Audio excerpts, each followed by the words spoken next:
महाराष्ट्रात स्थानिक स्वराज्य संस्थांच्या निवडणुका होणार आहेत अशा वेळेला भारतीय जनता पक्षाला आणि एनडीएला बिहारमध्ये बंपर विजय मिळालेला आहे. 200चा आकडा ओलांडला ट्रेंड्समध्ये आणि जल्लोषाला नागपुरात सुरुवात झाली. आपल्यासोबत भाजपचे आमदार प्रवीण दटके आहेत. प्रवीणजी, काय सांगाल स्थानिक स्वराज्य संस्थांच्या निवडणुकाच्या पार्श्वभूमीवर हे यश आलेलं आहे? हे यश निश्चित कार्यकर्त्यांमध्ये उत्साह निर्माण करेल. हे यश विकासाचं आहे.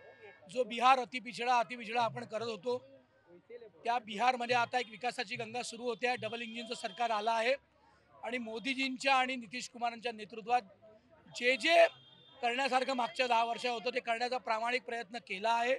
म्हणून नितीशजी परत इकडे आले आणि वोट चोर, जनतेच्या मताचा आदर न करणे, जनतेला मूर्ख समजणे आणि ते चुकीचं मत देतात हे सांगणे, हे काँग्रेसला आणि इंडिया आघाडीला महागात पडलं आहे. आम्ही पण लोकसभेत कमी सीटा घेतल्या. आम्ही जनतेला दोष नाही दिला. आम्ही सांगितलं आम्ही कुठे कमी पडलो, आम्ही परत काम करू. खोटा नरेटिव्ह होता संविधान बदलण्याचा, तो आम्ही तोडू शकलो नाही. नंतर आम्ही प्रयत्न केला. त्यामुळे जनतेचा मताचा आदर करणं शिकलं पाहिजे, कारण जनता ही सर्वोपरी आहे. त्यामुळे ते आदर नसेल करणार तर असा निर्णय येणार.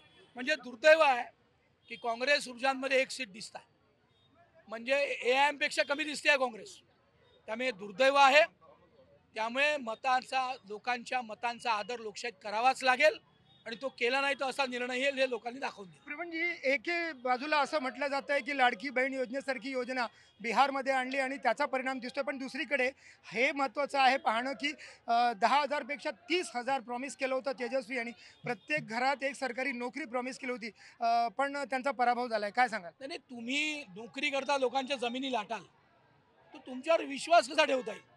आणि 10,000 आम्ही दिले ना, ती केंद्राची योजना आहे, पण नितीशजींनी केंद्र आणि राज्य मिळून ते 10,000 दिले आणि तुमच्यावर विश्वासच नाही. तुम्ही 1,00,000 द्या असं म्हटलं तरी कोणी वोट देणार नाही, कारण माननीय मोदीजींनी लखोपती दिदी आणि करोडपती दिदी करून दाखवल्या म्हणून लोक मत देऊन राहिले. त्यामुळे तुम्ही कितीही आश्वासन द्या, जो करणारा आहे त्यालाच लोक मतं देतील, जो लोकांच्या मताचा आदर करेल त्यालाच लोक मतं देतील आणि जो सामान्य वंचिताचा विचार करेल त्यालाच लोक मतं. तुम्ही नॅरेटिव्हचा उल्लेख केला, पण महाराष्ट्रात सुद्धा अजूनही तेच सुरू आहे. सत्याचा मोर्चा निघतो आहे. काय सांगाल? नाही, सत्याचा मोर्चा काढणाऱ्यांचा आता सगळा फुगा फुटून जाईल, कारण दुबार मतदार. सर, मी लोकसभेचा निवडणूक प्रमुख होतो. ते कोणती MY सिरीज बंद आली म्हणून आमची काही मतं नव्हती, पण आम्ही रडत नाही बसलो. आम्ही लोकसभा ते विधानसभा आमच्या मतांचं एनरोलमेंट केलं, मेहनत केली. आमचा बूथ प्रमुख जमिनीवर फिरला, फॉर्म भरले, फॉर्म पोचवले, स्लिप घेतल्या, याद्या चेक केल्या, कारण आम्हाला मताचा आदर करणं कळतं. आम्हाला कोणालाही दोष द्यायचा नाही. आम्ही कुठेतरी तेव्हा कमी पडलो, आम्ही नरेटिव्ह तोडायला कमी पडलो म्हणून आमचं काही सीटांचं नुकसान झालं. आमचे माननीय नितीनजी जे 5-7 लाखांनी निवडून यायला पाहिजे होते ते 1.5-2 लाखांनी निवडून आले.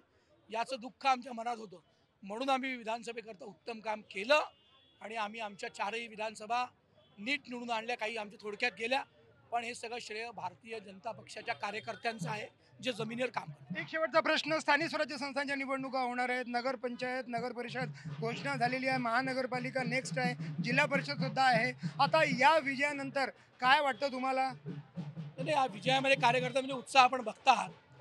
मी स्थानिक स्वराज्य संस्थेत आता नगर परिषद प्रभारी या जिल्ह्याचा. प्रचंड उत्साह लोकांमध्ये, जागोजागी विजय उत्सव सुरू आहे. मी आता मोहोपा वगैरे तिकडनं आलो, याने निश्चित फायदा होईल. याचा एकमेव संदेश आहे की लोकांच्या मताचा आदर करा, त्यांचं काम करा, जमिनीवर घट्ट उभे राहा आणि कार्यकर्त्यांना किंमत द्या. इतर पक्षांमध्ये कार्यकर्त्यांना किंमतच नाही, ती या पक्षात आहे. कमी जास्त सगळीकडे होतं, पण कार्यकर्त्यांची किंमत केली नाही, मतांचा आदर केला नाही, लोकांची मदत केली नाही, वंचित माणसाच्या पाठीशी उभं राहिलं नाही, तर काँग्रेसला 1 सीटवर जावं लागेल. म्हणून भाजप आज 95 सीटवर आहे. त्यामुळे प्रचंड उत्साह आहे. महायुतीचा विजय होणार महाराष्ट्रात. भाजप नंबर 1चा पक्ष होणार असा मला विश्वास आहे. खूप खूप धन्यवाद. तर प्रवीण दटकेचा काँग्रेसला सल्ला आहे की त्यांनी मतदारांचा आदर ठेवावा, मतदानाचा आदर ठेवावा, कार्यकर्त्यांना सोबत ठेवावं आणि कुठेतरी महाराष्ट्रामध्ये आता विजयाची पुन्हा एकदा सुरुवात झालेली आहे असं त्यांचं म्हणणं आहे. व्हिडिओ जर्नलिस्ट विनय शुक्लासोबत संजय तिवारी, NDTV मराठी, नागपूर.